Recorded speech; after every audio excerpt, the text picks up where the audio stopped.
All right, unless you have been living under a rock or off the grid, which if you are, please take me with you, you have definitely heard of supply chain issues and labor shortages. Those are the new buzzwords. If you're anything like me, you might be wondering what happened to all the workers, what happened to all the supplies, like what happened? So if you don't understand what problems have caused supply shortages, or you don't really understand how this might impact you, you'll definitely want to watch this video until the very end. Make sure you keep it locked. It's Crystal with the Cash Compass. I came across a fantastic comment in a whole different unrelated video, but it really made me want to kind of break this apart more and explain the supply chain issues and the labor shortages that we have been experiencing lately. A lot of times if you watch the TV, you'll hear them say, buy up all the stuff now because come December, you're not going to be able to get any presents and yah. And some of that might just be marketing, right? Like go out there and shop, go ahead and stimulate the economy. But there are also some truths to that as well. So let's talk about both of those things. They're actually related, right? Because I don't really believe that supplies itself are just evaporating. It's just that people aren't processing the supplies the way they used to. And here's why. Number one is not necessarily in anybody's control, but you know, we had a few different generations that are alive right now, and the biggest generation, sitting at 72 million people right now, are the baby boomers. They're aged 57 to 75. So when this pandemic happened and there was a lot of shutdown, people were getting fired left to right, a lot of baby boomers decided to just either retire on time or like, you know, late technically, because a lot of them are still in the workforce, or try to retire early. So people were just like, you know what, it's not even worth it. Like, I'm gonna just go ahead and head out, all right? Another thing to recognize is that our world is changing, right? The gig economy started back in 2008, where we had like Lyft, Uber. Right now we have like Instacart. I don't even know because I don't use those services, right? But basically, the gig economy is out here strong.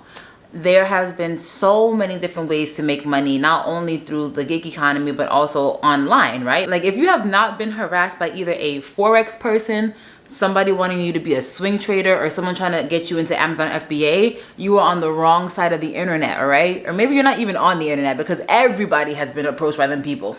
Everybody. But there are so many ways to become your own boss, and with this pandemic kind of leaving a lot of people out of work, whether it was willingly or unwillingly, we kind of saw that and tapped into that. I really feel like the pandemic has exposed a lot of our lifestyle decisions and really put things into perspective. If you were blessed enough to be able to work from home like me, you realize that, look, I can't go into the office every single day, okay? And the company that I am going to be working for needs to understand and respect that, right? So I went ahead and left my job during this pandemic to go get me a remote job, because I don't like being in the office. Even people who got fired, it was like, you know what? I actually hated that job. I am actually getting paid more on unemployment, right? All these policies that the government had implemented really motivated people to not work, because you're just giving me all this money. I don't have to pay my rent. I have my food stamps. Those were extended, right? I have all this extra unemployment, and I could just live life the way I want to, right? So when you're living off of government assistance for all that time, and maybe when they came off, during that time, people were already working on their own craft, right? So it's like, if I don't have to pay rent for a whole year,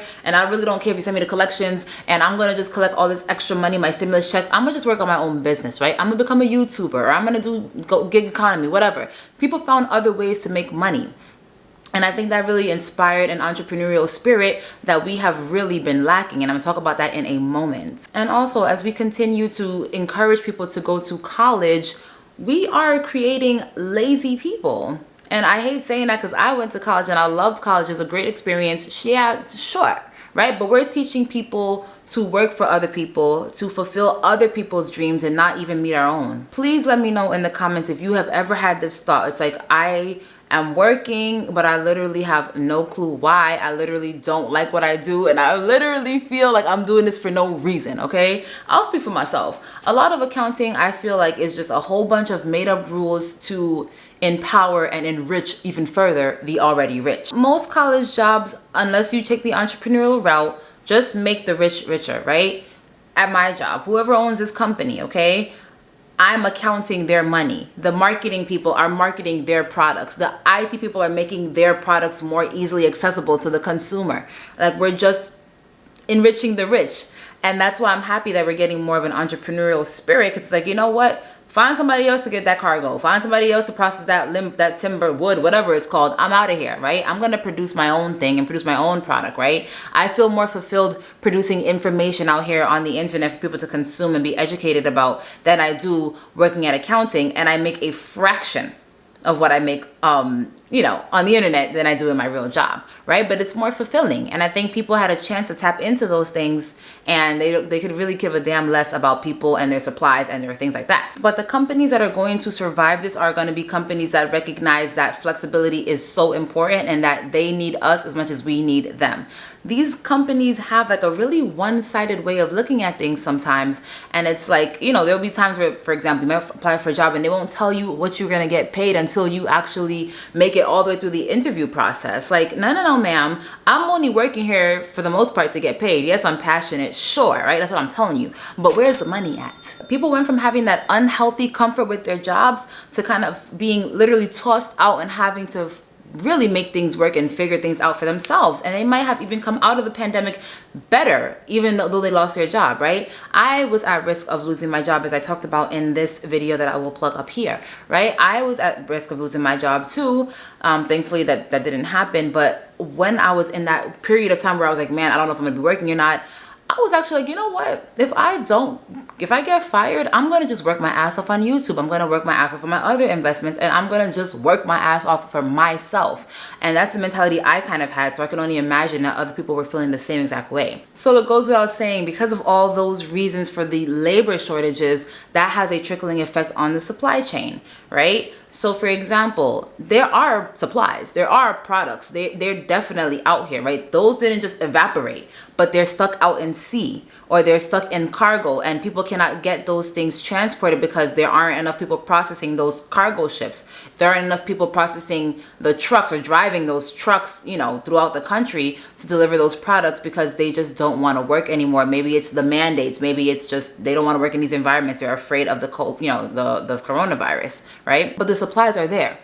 Even with the lumber shortage we experienced a couple months ago, I believe, there wasn't a shortage of lumber, right? The trees didn't just pop up out of the blue. The trees was there, but we just didn't have anybody to really process it. It's one thing to cut the trees down, but then another to kind of chop them up. And, you know, I'm not working in a lumber yard, so I don't know the ins and outs, but I know that they had lumber. It was just to process them and get them shipped to the stores that was the real issue. COVID, of course, had an effect, but I don't believe it was as strong as an effect as people just really coming to their senses, being shut down and realizing that this is not the life that really serves them, okay? But of course, coronavirus did have its implications too. Now, why you should be worried about that is because obviously, if you go to the pumps, if you go to the stores, you go to get your grocery, you get your clothes, you're noticing things are going up, okay? So a lot of people are telling you to buy things now. And I agree with that. I just don't think you need to be obsessive with it, right? I think we still have some ways to go. Now, of course, I could be totally wrong and shit could just blow up in people's face tomorrow. But, you know, when you're out in the store, if you see that something was out of stock for a little bit and it finally came back in stock, you know, try to grab some extras. Like, I'm a fiend for rice, okay? And for the longest, they did not have my jasmine rice. When I saw the jasmine rice, yes, I did buy 4 bags. Judge your mother, okay? And they didn't have my coconut milk, but best believe when they have my coconut milk, I'm buying that thing up. I'm clearing the rack, okay? Well, not clearing the rack. These are things that you have to do, just kind of keep in mind. You don't want to be a hoarder, but you're just kind of collecting gradually. You're not leaving the shelves empty. I was obviously joking. Okay, don't get mad at me. But you're just kind of preparing. Try to get foods that can last a little bit longer because we don't know what's going to happen, right? And I always say, actually, I never say this. It's better to have it and not need it than to need it and not have it, right? And I always think about this.